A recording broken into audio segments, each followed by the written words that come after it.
60 minutes. Thank you, Mr. Speaker. I appreciate the opportunity to address the House and talk about the economic crisis that our country is facing, but really also go through and walk through some of the things that got us here, because as you talk to Americans all around the country, they're frustrated. They realize the problems that we're facing in our economy, but then they start to see a lot of these proposals that are coming out of Washington, and they don't see how any of these relate to the problems that we're facing today and how they're going to get our economy and our country back on track.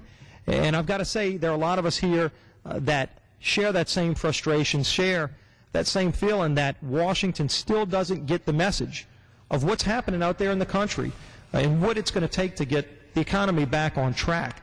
I think what really underscored it in the last few weeks when the President released his budget, which really shows the first outline of which direction President Obama wants to take our country and how he plans on dealing with these problems that our country faces. And I think what most people have now realized is that the President's budget spends too much money, it taxes too much, and it leaves too much debt behind for our children and grandchildren. And really, if you look at that in a theme, it really underscores how it misses the point of what's happening out there in the country. The fact that people all across the nation are tightening their belts. They realize that there are tough economic times out there, and they're dealing with it in each individual family. And you hear a lot about the problems with the banking industry, and we'll talk a little bit about the banking industry and really how that problem still has not been addressed by this President or by his budget director, by his Treasury Secretary. The fact that a lot of the problems facing our economy still go back to a tightened credit market and a failure in the banking system that we can address, and there are ways to address it, and we'll talk about that too. But unfortunately, rather than focusing on those areas, those very narrow areas that can get our economy back on track, get small businesses creating jobs again, the ability is there for us to do that. Unfortunately, the budget that the President submitted goes in the opposite direction. And at that point, those of us who really care about this country and really feel that we've got to make sure we chart the right course, a lot of us have been standing up and saying there is a better way to do this. While some people might want to just criticize people who don't just go along and blindly vote yes. And we've seen so many bad policies coming out of people just blindly voting for the next thing that's laid out on this floor here in the House of Representatives, and yet there's no accountability, there's no actual benchmarks to get us where we need to be. There is a better way, and people know this is the greatest country, with all of our flaws, the greatest country in the history of the world, and we know we can get to a better place. And yet, as we stand here tonight and as we wonder why we do this, why do we fight to make this a better country, a lot of it is because we want to leave behind a better place than we have today. And tonight's a special night because tonight's my daughter's 2nd birthday. And I'm here in Washington. Unfortunately, I cannot be with her. And I want to say happy birthday to Madison. But I want to be here to fight to make it a better country so that my daughter and everybody else's daughter and son has a better place, that they can still pursue that American dream, that dream that makes people come here from all across the world, that they would give up everything to go beneath the Statue of Liberty and look up and see what that represents.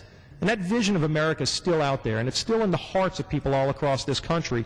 But I think for too many people, they don't see that same vision, that same spirit here in this chamber dealing with these problems. We've been here for 3 days now as we've come back from the break, and all that's been brought up by the Speaker has been votes on post offices and ceremonial resolutions. People want us to be here dealing with these tough issues. People want us to be here tonight, late at night, going into the midnight hour, dealing with these tough issues because they know we can get through this, and they know there's a better way, and that's what we're going to be talking about tonight. And we've got some other people that are going to talk with us. But first I want to talk about some other parts of the President's budget that have caused so much concern for people across the country. And as we talk about how much money it spends, this budget gives a record deficit of $1.7 trillion in deficit spending this year, an amount that's unseen in past budgets, an amount that none of us think is a tolerable level. This is all money we don't have, money that will be left to our children and grandchildren to have to pay off.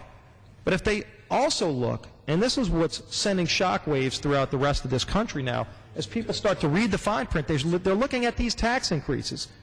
These are tax increases that President Obama submitted in his own budget. And if you look here, he's projecting to raise $1.4 trillion in new taxes at a time when our economy is in such disarray. We're in a recession, possibly heading towards a depression because of some of the decisions being made here. And we've got the ability to stop that from happening. But you surely don't fix tough economic times by adding $1.4 trillion in new taxes onto the backs of hardworking people, small businesses. Look at these tax increases. $636 billion that would fall onto the backs of small businesses in our country, the people who create 70% of the jobs in our country. And then you look at the cap and trade legislation. This is a tax on energy. There's actually an energy tax in the president's budget. And while he said here on this floor just a few weeks ago that 95% of the people in this country would not be paying a dime in new taxes, what they failed to mention was the next day when he submitted his budget, he had a $646 billion energy tax, which is paid for not by those rich people in the top 2%, but paid for by every family out there who actually uses energy. And that's going to be roughly a $1,300 tax on everybody who uses power. So we've laid out a little bit of a framework of what's in this president's budget, what causes us concern, how there is a better way.